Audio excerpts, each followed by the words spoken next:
DCA तरफରୁ ପ୍ରତିଭା ଅନ୍ୱେଷଣ କାର୍ଯ୍ୟକ୍ରମ ଆଳି କେନ୍ଦ୍ରାପଡ଼ା ଜିଲ୍ଲା ଆଳି ବ୍ଲକ ଧୋଇଆ 10 ପଞ୍ଚାୟତର ଅଗ୍ରଣୀ ସ୍ୱେଚ୍ଛାସେବୀ ଅନୁଷ୍ଠାନ ଧୋଇଆ କ୍ରିକେଟ ଆସୋସିଏସନ ଡିସିଏ ଏବଂ ତାର ଶାଖା ଧୋଇଆ ସୋସିଆଲ ୱେଲଫେୟାର ଆସୋସିଏସନ ଡିଏସଡବ୍ଲ୍ୟୁଏ ଆନୁକୂଲ୍ୟରେ ଏକ ଧୋଇଆ 1 ନମ୍ବର 64 ପ୍ରତିଭା ମହୋତ୍ସବ ପ୍ରତିଯୋଗିତା କାର୍ଯ୍ୟକ୍ରମ ଆୟୋଜିତ ହୋଇଥିଲା। ଧୋଇଆର 10ରୁ ଅଧିକ ବିଦ୍ୟାଳୟର ନବମ ଓ ଦଶମ ଶ୍ରେଣୀ ଛାତ୍ରଛାତ୍ରୀମାନଙ୍କୁ ନେଇ ଗୋବିନ୍ଦପୁର ସ୍ଥିତ ଗାନ୍ଧୀ ମେମୋରିଆଲ କଲେଜ ପଡ଼ିଆଠାରେ ଏହି କାର୍ଯ୍ୟକ୍ରମ ଅନୁଷ୍ଠିତ ହୋଇଥିଲା। ସଂଗଠନର ସଭାପତି ପ୍ରକାଶ ମିଶ୍ର ଓ ସମ୍ପାଦକ ସୁନିଲ ପରିଡ଼ାଙ୍କ ତତ୍ତ୍ୱାବଧାନରେ ଉକ୍ତ କାର୍ଯ୍ୟକ୍ରମରେ ବିଭିନ୍ନ ପ୍ରତିଯୋଗିତା ଯଥା ସାହିତ୍ୟ ବକ୍ତୃତା କୁଇଜ୍ ଏବଂ ନୃତ୍ୟ ଆଦି ଛାତ୍ରଛାତ୍ରୀମାନଙ୍କ ମଧ୍ୟରେ ପ୍ରତିଯୋଗିତା ହୋଇଥିଲା। ଏହି ପ୍ରତିଯୋଗିତାରେ କୃତିତ୍ୱ ଅର୍ଜନ କରିଥିବା ଛାତ୍ରଛାତ୍ରୀମାନଙ୍କୁ ଅତିଥିମାନଙ୍କ ଦ୍ୱାରା ଆର୍ଥିକ ପୁରସ୍କାର ପ୍ରମାଣପତ୍ର ଓ ଟ୍ରଫି ପ୍ରଦାନ କରାଯାଇଥିଲା। ଏହି ମହୋତ୍ସବରେ ବିଶିଷ୍ଟ ପରିବେଶବିତ୍ ତଥା ଲୋକପ୍ରିୟ स्तंभकार और साहित्यिक प्रमोद धड़ समाजसेवी तथा प्राक्तन सरपंच निखिल सामल प्राक्तन जिला परिषद शरत नायक शिक्षाविद गदाधर पढ़ियारी समस्त विद्यालय प्रधान शिक्षक माने अतिथि रूपे जोग देइथिले। विशिष्ट सिने कलाकार प्रज्ञारंजन खटुआ कमेडियन प्रज्ञा एही कार्यक्रम रे उपस्थित रही कार्यक्रम को आहुरी रंगारंग और उत्सव मुखर करथिले। ଏହି ମହୋତ୍ସବ ପରିପ୍ରେକ୍ଷୀରେ ମୁଖ୍ୟ ଅତିଥି ପ୍ରମୋଦ ଧଳଙ୍କ ଦ୍ୱାରା ଡିଏସଡବ୍ଲ୍ୟୁଏ ସଂଗଠନର କାର୍ଯ୍ୟାଳୟ ମଧ୍ୟ ଉଦ୍ଘାଟନ ହୋଇଥିଲା। ଏହି ପଞ୍ଚାୟତର ଗ୍ରାମବାସୀ ବୃନ୍ଦ ବହୁ ସଂଖ୍ୟାରେ ଉପସ୍ଥିତ ରହି ପ୍ରତିଯୋଗୀମାନଙ୍କୁ ଉତ୍ସାହିତ କରିବା ସହ ଅନୁଷ୍ଠାନର ଦୀର୍ଘ ଜୀବନ କାମନା କରିଥିଲେ। ଏହି ବିଶାଳ କାର୍ଯ୍ୟକ୍ରମକୁ ଅନୁଷ୍ଠାନର ସଭ୍ୟ କମଳାକାନ୍ତ ମହାଳିକ ରଶ୍ମିରଞ୍ଜନ ଜେନା ବିକାଶ ପାତ୍ର ଓ ଡିସିଏର ଅନ୍ୟାନ୍ୟ ସଭ୍ୟମାନେ ପରିଚାଳନା କରିଥିଲେ। ଧୋଇଆ ୱେଲଫେୟାର ଟ୍ରଷ୍ଟର ବାର୍ଷିକ ଉତ୍ସବ ଧୋଇଆ ନାଁ କହିଲେ ଯେତେବେଳେ ହଜି ଯାଉଥିଲା ସେତେବେଳେ ଧୋଇଆ ପ୍ରତ୍ୟେକ ଘରେ ଘରେ ବର୍ତ୍ତମାନ ପରିଚିତ। निहाती ए जो धोइया नाटी आपण जो कहले हजि जाउथला आज धोइया नाटी गोटे पुणी जो पंकर जो भला गोटे पद्म फुटे से भलिया आज ए धोइया ना विकसित होईची केवल धोइयावासींकर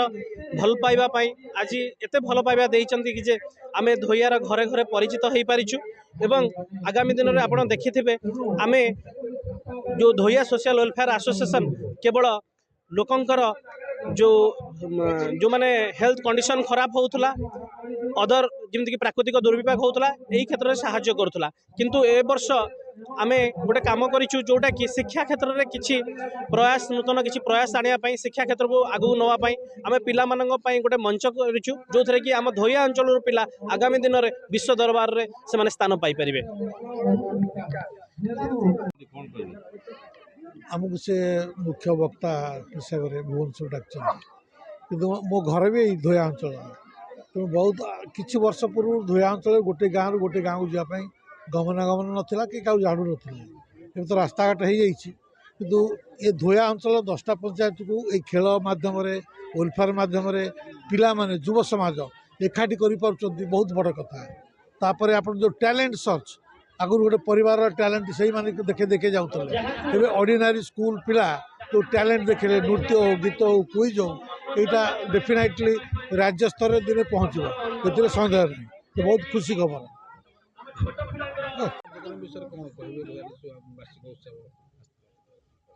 बहुत खुशी लगे डीपीएल समस्त कर्मकर्ता वृंद समस्त को धन्यवाद देवी गोविंदपुर अंचलवासी समस्त को हार्दिक अभिनंदन जनइबी जे प्रकृत में बहुत अंचल किसी कार्यक्रम हुए ना किंतु ये एक एभली अंचल जोटि कि क्रिकेट भली एक कष्टसाध्य जिनिस को ताकू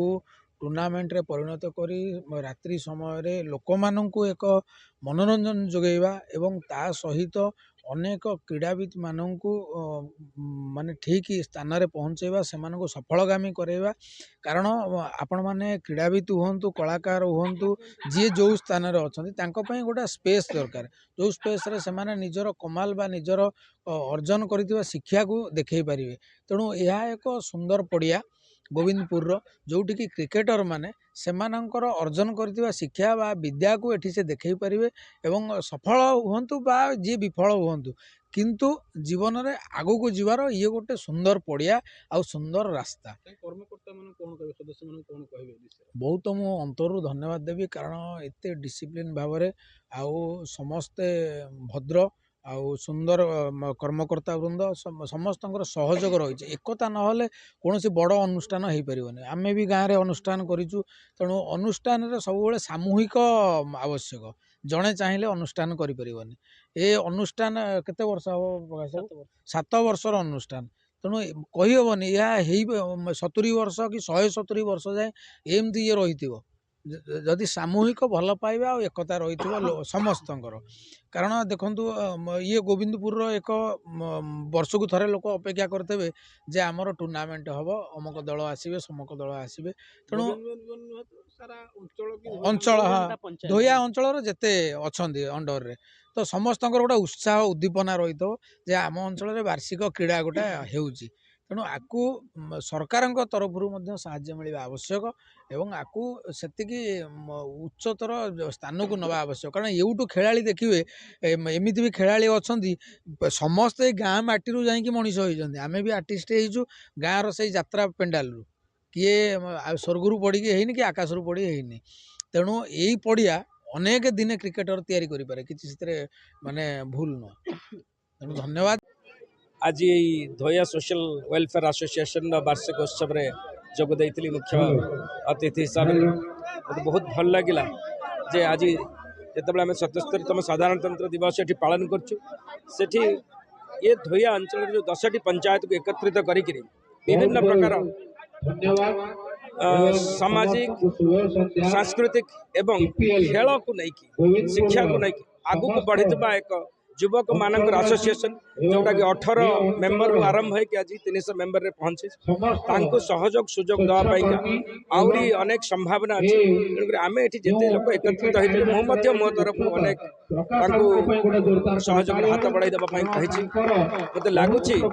कि आमर केन्द्रापड़ा आउ जाजपुर जिलार ये एक खेलर सांस्कृतिक विरासत बड़ भूमि होगा जाऊँगी अनेक स्कूल और अनेक गाँव मान प्रेरणा दबाक जाऊँगी गोविंदपुर माटी मुझे अनेक अनेक धन्यवाद दूसरी कि धोया सोशल वेलफेयर एसोसिएशन उत्तर उन्नति हो धन्यवाद। जो कार्यक्रम यहाँ धोया सोशल वेलफेयर वार्षिक उत्सव आम मान जो मेंबर माने दिन राति एक करिकी काम कर गोटे एकजुट पाई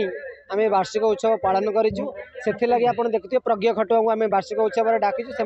हसैयापाई ये व्यस्तबहुल जीवन में से तो बहुत कम कर प्रयास से ही मेंबर माने केमिति हसबे ता छड़ा आप धोया अंचल एत तो बड़ बड़ आर्टिस्ट कहीं आनी पारती नहीं जोटा कि अर्थर अभाव रुए आमको बहुत मेंबर माने डोनेशन आकार मिलिकी आम ए जिनटा को आनीचु ताकि धोयावासी मुहर हस दवापाई आगामी दिन में यही बहुत रंगारंग कार्यक्रम करूँ आउ जहाँ तार प्राथमिक लक्ष्य अच्छी जो जिनस गुड़ा समाज सेवा काम हो क्रिकेट हो आपको जारी रखिब आगामी दिन में डीसी धीरे धीरे आहरी बड़ रूप नब आउ ये जो उत्सव को आम आहरी ग्रांड करने को चेष्टा करूँ। ब्यूरो रिपोर्ट अपराह्न लाइव।